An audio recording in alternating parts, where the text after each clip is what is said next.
Hi. Looking back over the last four episodes, I realized that I've not given you a clear picture of the problems that I'm having with shipping the Vulcan Mother from Toronto to Rome. So here it is in brief. In late 2022, I started planning a ride from Rize in northeastern Turkey to Rome. The route ran west along the Black Sea coast to Istanbul, then west and south through Greece to Athens, swing north along the Adriatic coast through Albania, Montenegro, and Croatia, from where I take a ferry to Ancona in Italy and end the ride in Rome. I keep looking over there because I'm following some notes. After looking around, I settled on a freight forwarding company in Vancouver that lists international motorcycle shipping as one of its areas of specialization. My first email exchange with this company was back in December 2022, a full 16 months before the start of my ride. Just so you know, I won't be mentioning any names for legal reasons. I communicated regularly with the freight forwarder throughout 2023 and into 2024. Meanwhile, I asked my brother, who lives in Muscat in Oman, and my sister and my nephew, who live in Jaipur in India, to join me on the Turkey leg of my ride in an RV or a motorhome, as they're known elsewhere. We settled on dates in May 2024, but with the route reversed. I would now start in Rome, ride solo to Istanbul, where I would meet my siblings for the Turkey loop. I immediately communicated all of this information to the freight forwarder. On February 9th this year, I paid $2,700 for sea freight from Toronto to Civitavecchia, which is the port near Rome, with the motorcycle scheduled to arrive there on the 28th of April. At this point, based on what I had paid for the onward shipping, I asked the freight forwarder if the entire shipping there and back could be done for in and around $5,000. He said it should be doable. I itemized what we spoke about in an email and sent it to him. There was no pushback from him. On March 28th, after the crew at the Cycle World gave the Vulcan Mother a clean bill of health, I dropped her off at a warehouse near the airport here in Toronto to be crated for her journey across the sea. From Toronto, the crate would be trucked to Montreal, from where it would be loaded onto a ship. And then things started shifting. First, the date went from April 28th to May 6th. And then instead of Civitavecchia, I was told the motorcycle would make port in Genoa and then be trucked to the Italian receiving agent's warehouse in Milan, 6 hours north of Rome. Not cool, but I took it as an opportunity to see parts of Italy north of Rome that I had originally not planned on seeing. Also, with some modifications to the original route, I could still get to my siblings in Istanbul on May 18th. Plans that I made to meet other friends in Dubrovnik and Athens, however, were up in smoke. On top of all this, suddenly a week before the sailing from Montreal, the freight forwarder tells me I need to immediately get a carnet de passage for the Vulcan Mother. The carnet is a document like a passport for the motorcycle that must be stamped in and out of each country that she passes through. He directed me to go to Canada Customs to get it. But Canada Customs does not issue carnets. An agency in Chicago does. The ensuing scramble over the next few days included having to suddenly raise and move $9,000 internationally to place a bond for the carnet. At the conclusion of the trip, $6,000 of that money would be returned to me once I proved that the motorcycle is physically back in Canada. I practically twisted myself and my friends and family into a pretzel, but managed to get the document to Montreal in time.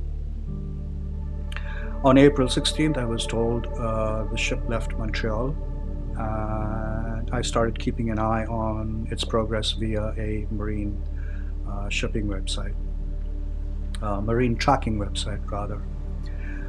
On May 5th, I flew from Toronto to Rome, still expecting to pick up the Vulcan Mother in Milan on May 8th. And then on May 6th came the worst news.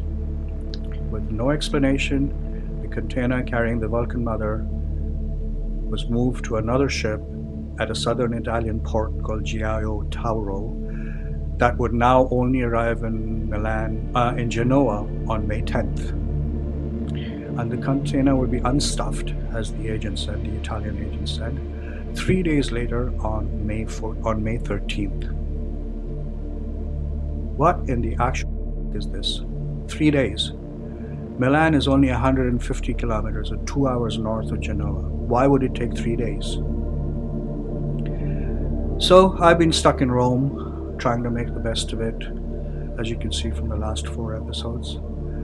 I've also spent hours on my laptop drawing up alternative routes and plans based on progressively later leaving dates from Milan. Each progressive plan was shaving days, more and more days off my ride. Meanwhile, things were unraveling for my sister and my nephew in India, but more on that later. So now you're up to speed. Last night was particularly hard getting to sleep. But then around 4 a.m. an idea struck me.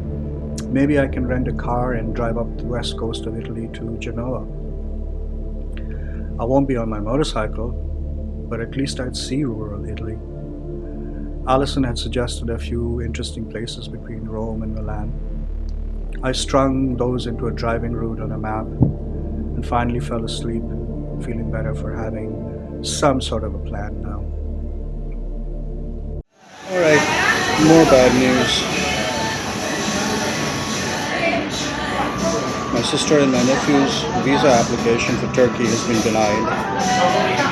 They could probably reapply, but that'll mean they'll be delayed by 2 or 3 days. I think my brother and I are still going to go on. Still going to do it. I'm heading back to Rome. I'm taking the bus and then the train. Everything is okay, sir? Yes, very good. Okay. Thank you. Thank you. Done. Yeah, I'll pay inside.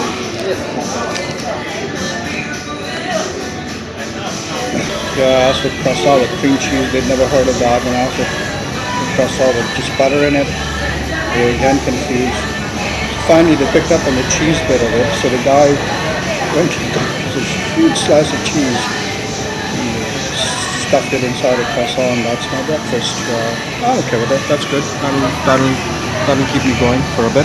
Maybe we'll have a look.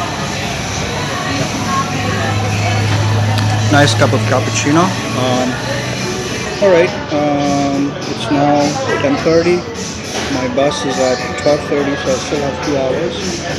It's a half an hour walk to the bus stop, so I'm just gonna take the sights in, go slowly, and it'll be good. No, I'm not gonna let anything faze me.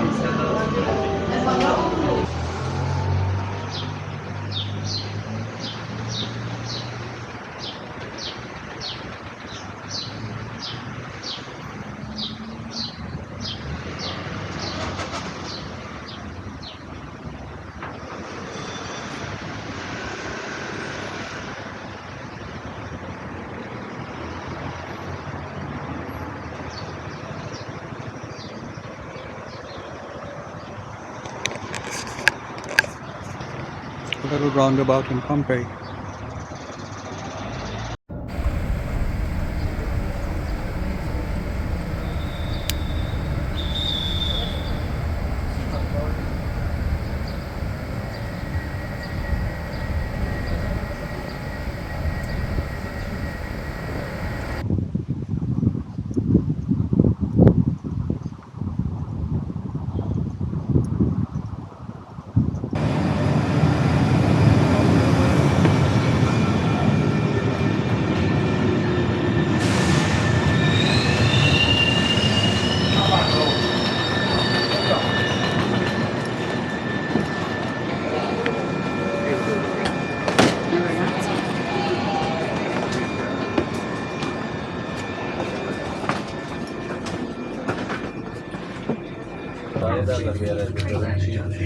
I got onto the wrong train.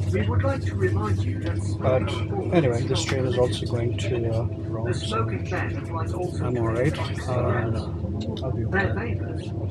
I'll get to Rome 5 minutes earlier.